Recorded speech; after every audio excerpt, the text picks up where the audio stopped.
जयतु संस्कृतम जयतु भारतम। आज हम रेडियोधर्मिता के बारे में पढ़ेंगे। रेडियोधर्मिता का सबसे पहले हेनरी बैक्यूरेल जो फ्रांसीसी वैज्ञानिक थे, उन्होंने 1896 में इसके बारे में बताया। यानी रेडियोधर्मिता की खोज 1896 में हेनरी बैक्यूरेल ने की थी। उनके बाद में जो क्यूरी दंपति थे, पियरे क्यूरी और मैडम मैरी क्यूरी, इन्होंने रेडियोधर्मिता की परिभाषा बताई और इन्होंने रेडियम के अंदर इसको देखा कि भाई रेडियोधर्मिता का गुण क्या है। कौन से पदार्थ में देखा? रेडियम। इन्होंने कहा कि भारी तत्व कौन से, जिनका परमाणु क्रमांक को हम कहते हैं Z, तो जिनका परमाणु क्रमांक 82 से ज्यादा हो वो होते हैं भारी तत्व। तो वो भारी तत्व जिनका परमाणु क्रमांक 82 से ज्यादा है, उनमें नाभिकों के विकिरणों के स्वतः उत्सर्जित होने की घटना रेडियोधर्मिता कहलाती है। और ऐसे जो पदार्थ हैं उन्हें हम रेडियोधर्मी पदार्थ कहते हैं। और रेडियोधर्मी पदार्थों से स्वतः निकलने वाली विकिरणें रेडियोधर्मी विकिरण कहलाती है। अब रेडियोधर्मी विकिरणें कितने प्रकार की है? 3 प्रकार की, अल्फा, बीटा और गामा। इसके लिए हमने 2 यहाँ पे चित्र बनाए हैं। एक में विद्युत क्षेत्र के बीच में रखा हुआ है और एक में चुंबकीय क्षेत्र के बीच में रखा हुआ है। किसको? रेडियोधर्मी पदार्थ को। तो इसमें जो प्रयोग किए थे, किसने? वैज्ञानिक रदरफोर्ड ने जो प्रयोग किए थे, उन्होंने देखा था कि जो रेडियोधर्मी पदार्थों से विकिरण उत्सर्जित हो रहे हैं, उनका विद्युत क्षेत्र में क्या प्रभाव है और चुंबकीय क्षेत्र में क्या प्रभाव है। दोनों में ही इन्होंने क्या देखा कि कुछ कण तो बिल्कुल सीधे हैं, जो न तो ऋणावेश की ओर जाते हैं न धनावेश की ओर जाते हैं, और कुछ कण ऐसे हैं जो कि धनावेश की तरफ जाते हैं और कुछ कण ऐसे हैं जो ऋणावेश की ओर जाते हैं। यानी मतलब ऋणावेश मतलब ऋण प्लेट की ओर और दूसरा धन प्लेट की ओर, तीसरे जो है बिना विक्षेपित हुए सीधे ही निकल जाते हैं। तो इस प्रकार से इन्होंने क्या निष्कर्ष निकाला था कि जो पहले प्रकार की किरणें हैं जो धनावेशी थे, उन्हें उन्होंने कहा था कि ये अल्फा किरणें हैं। दूसरी प्रकार की किरणें जो ऋणावेशी थे वो बीटा किरणें हैं। तो जो बीटा किरणें हैं वो ऋणावेशी थे, तो वो कौन से सिरे की ओर जाएंगी? धन सिरे की ओर जाएगी विद्युत क्षेत्र में। अल्फा कण धनावेशी थे, तो ये किरणें किधर जाएगी? ऋण की तरफ जाएंगी। और गामा जो है वो निरावेशी थे, तो वो किधर भी नहीं जाएंगे, उनका विक्षेप कहीं भी नहीं होगा। तो यही इन्होंने चुंबकीय क्षेत्र में भी देखा कि अल्फा किरणें तो बाईं ओर, बीटा किरणें दाईं ओर और अल्फा किरणें बिना विक्षेपित हुए ही निकल जाती है। तो इसका हमें वर्णन लिखने की आवश्यकता नहीं है। हमने जब ये चित्र बना दिया कि रेडियोधर्मी पदार्थ लिया हमने, ये रेडियोधर्मी पदार्थ, इससे मैंने किरणें निकाली है, इसका मतलब है कि इससे स्वतः ही विकिरणें उत्सर्जित हो रही है।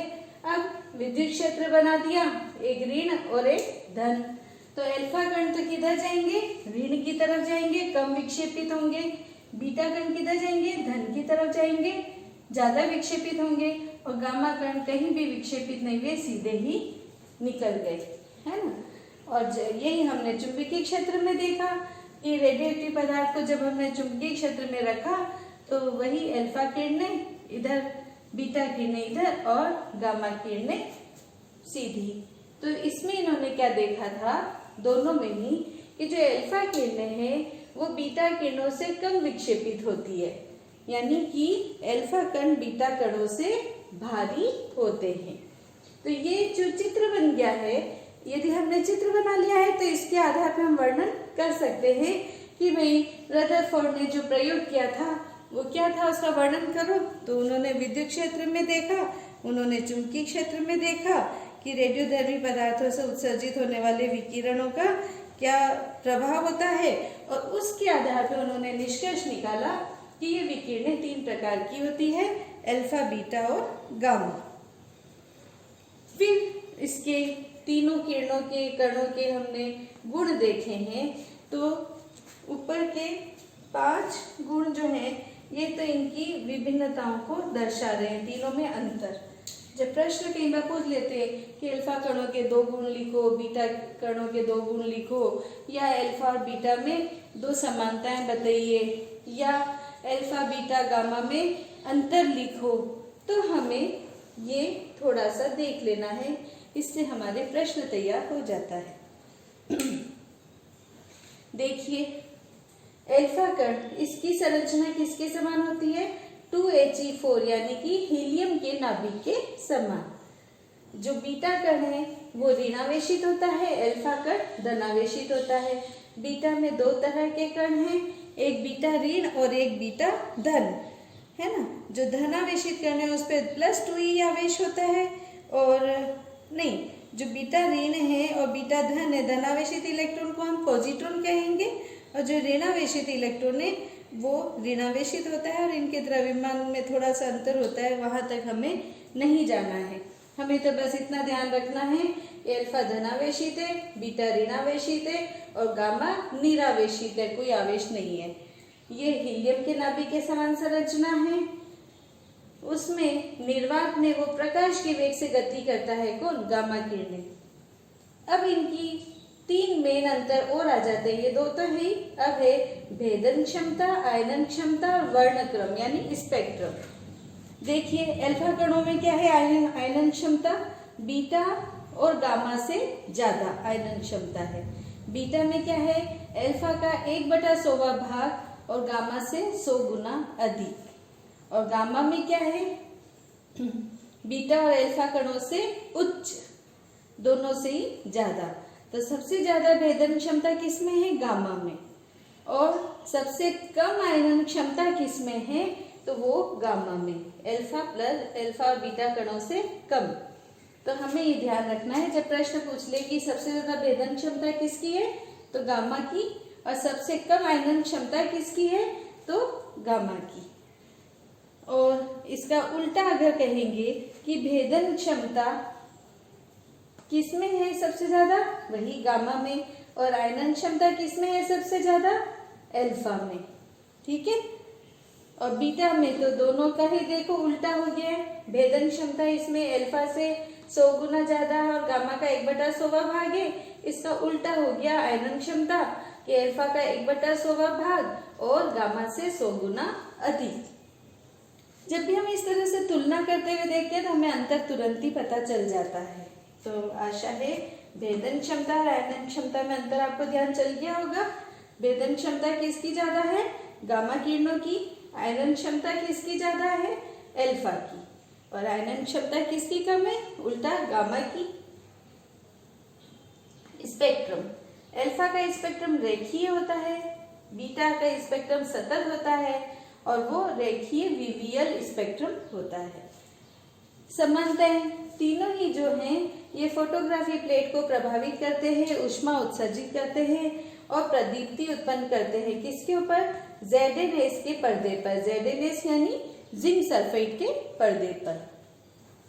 तो ये इनमें हमने समानताएं, विभिन्नताएं और थोड़ा बहुत जो तीनों में अंतर है वो देखा। और इस तरह के छोटे प्रश्न आते हैं तो ये आपको बहुत छोटा चैप्टर है, बड़े अच्छे से तैयार हो जाएगा।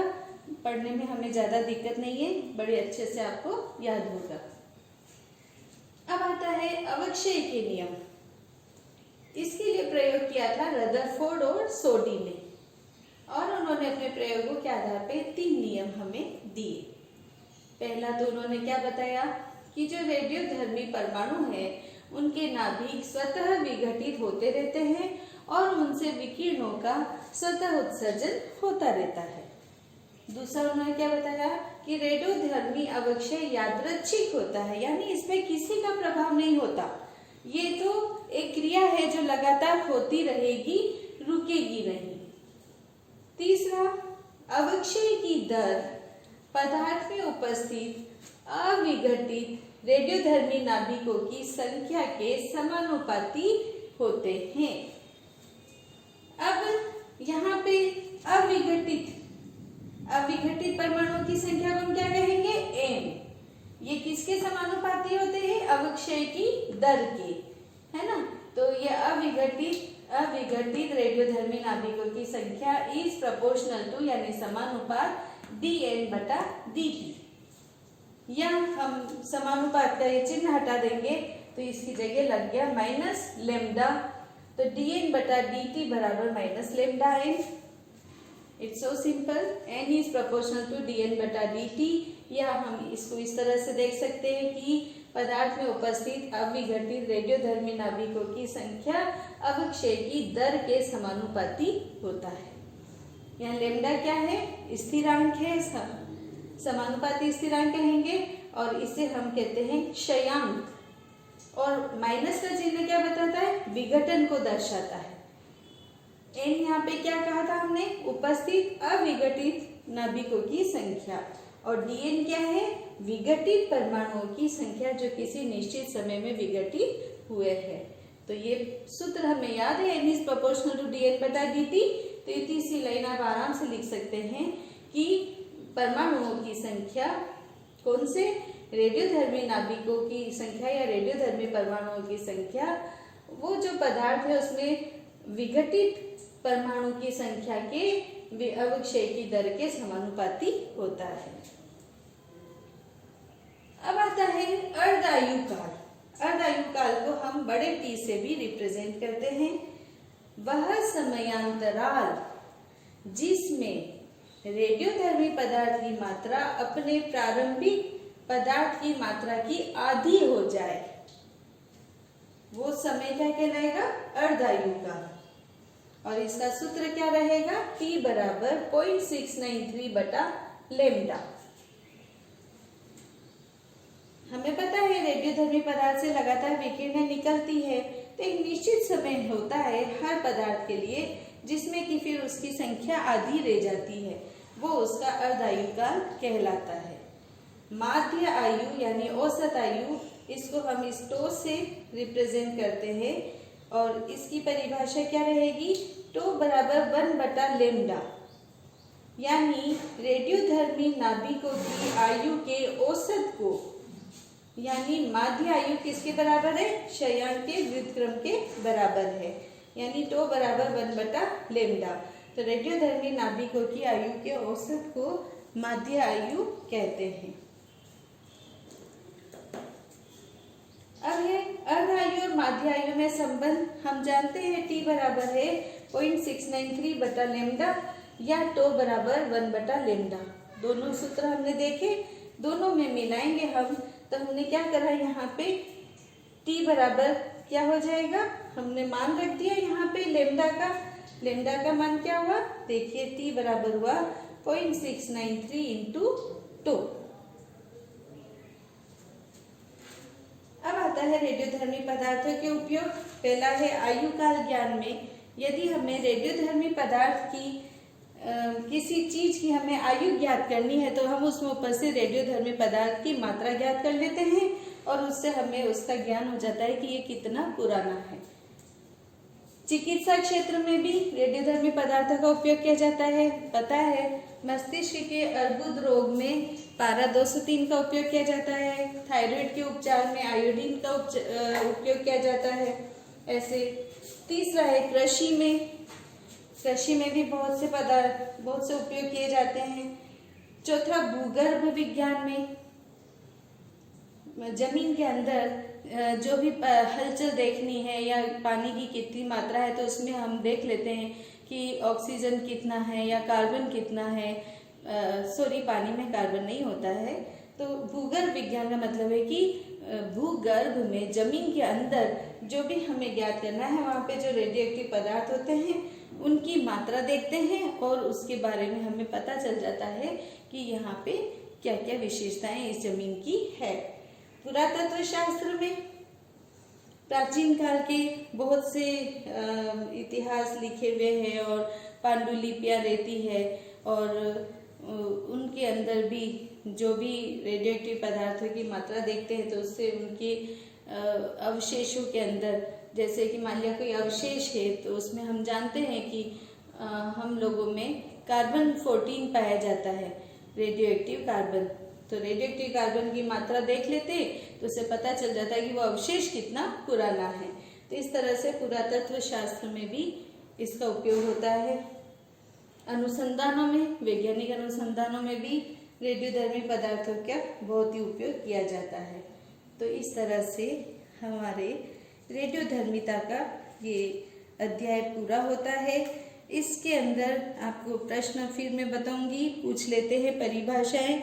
अर्धायु किसे कहते हैं, माध्यायु क्या है, परिभाषित कीजिए, या रेडियोधर्मी पदार्थों के दो उपयोग लिखिए, या अल्फा बीटा गामा किरणों के गुण लिखिए, या इनमें समानता बताइए या असमानता बताइए। बड़ा प्रश्न अगर कहेंगे तो वो अर्धायु और माध्यायु को परिभाषित करते हुए इनमें संबंध स्थापित कीजिए। तो हमें दोनों सूत्र पता है, 0.693 बटा लेमडा और तो बराबर होता है 1 बटा लेमडा।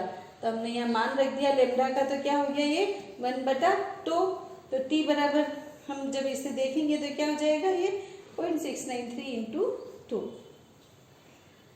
तो इस तरह से ये अध्याय पूरा होता है। आप इसे पढ़िए, याद करिए, आपको जरूर अच्छे से याद होगा। और परीक्षा के लिए ये चैप्टर छोटा भी है, इम्पोर्टेंट भी है। आपके कम से कम 3 नंबर का क्वेश्चन इस पार्ट में से कवर हो जाएगा। धन्यवाद।